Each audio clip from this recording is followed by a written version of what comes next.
This is Footy SA for Farmers Union Iced Coffee. Don't forget our Farmers Union Iced Coffee medal later on in the show.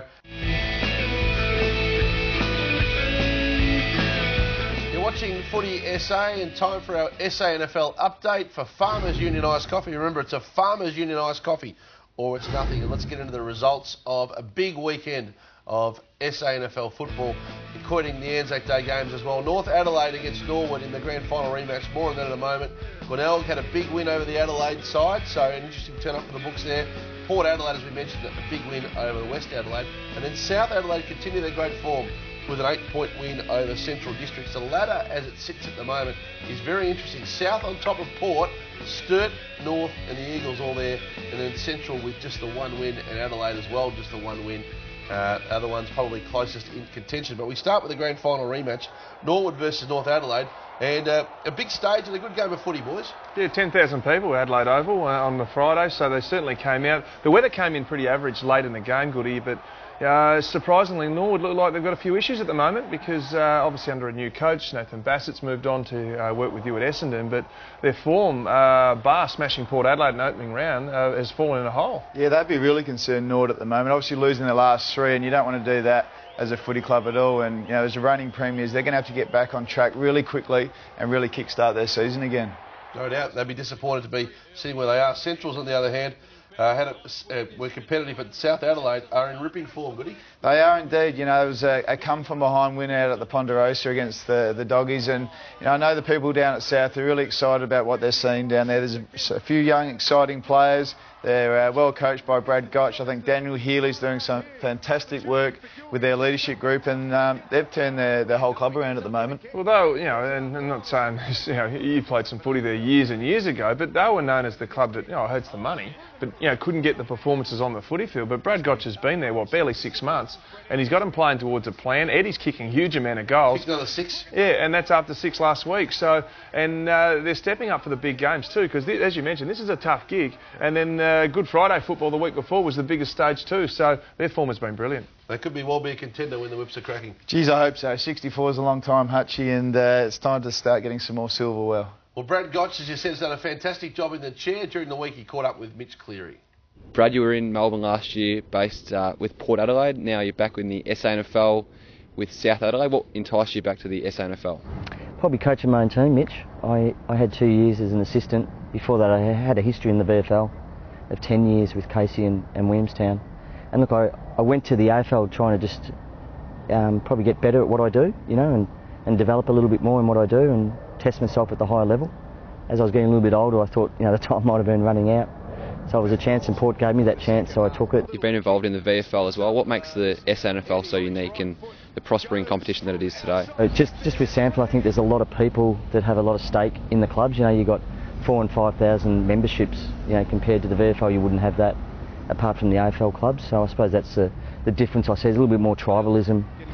You've taken hold of your own side this year. What sort of traits do you feel you've brought to the club that you can implement and improve South Adelaide? I think the important thing is that you put a bit of everything together. You know, I've been with some great coaches over the year. Mick Malthouse for 8 years, Rodney Eade for 2 years. You know, then I went to Port Adelaide with Matt Primus and Ken Hinkley, and now Alan Richardson, who's gone on to be a senior coach as well, and Gary Hocking, he's a legendary player from Geelong, who's also a coach at Port Adelaide. So I've been fortunate. Dean Bailey a couple of years at Melbourne as well. So I put a combination of all those things together with my own style, I suppose. Speaking of culture, how much work needs to be done to return South Adelaide to a force of the competition?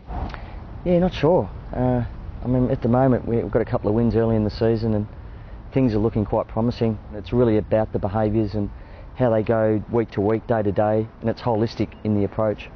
And it's continually monitored and supervised, you know, and you follow up on it. It's not just lip service, and the boys are really living by that at the moment. And there's some guys down there that have been down there for a while that are craving for a little bit of success. So they've jumped on board with it, and they're really driving it quite firmly.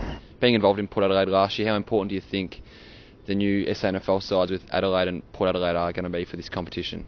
Well, I think it's exciting. You know, I commend the SANFL for taking it on. I know there's a few sceptics about it, but it just seems perfect timing. And plenty of talk this week about the SANFL and introducing a fourth player on the interchange bench with concussion rules and the like. How important would that be for you, and would you see it impacting the competition? From a coaching perspective, I'd love it, because I'm used to 23 with the VFL, because you have that TAC 23rd player.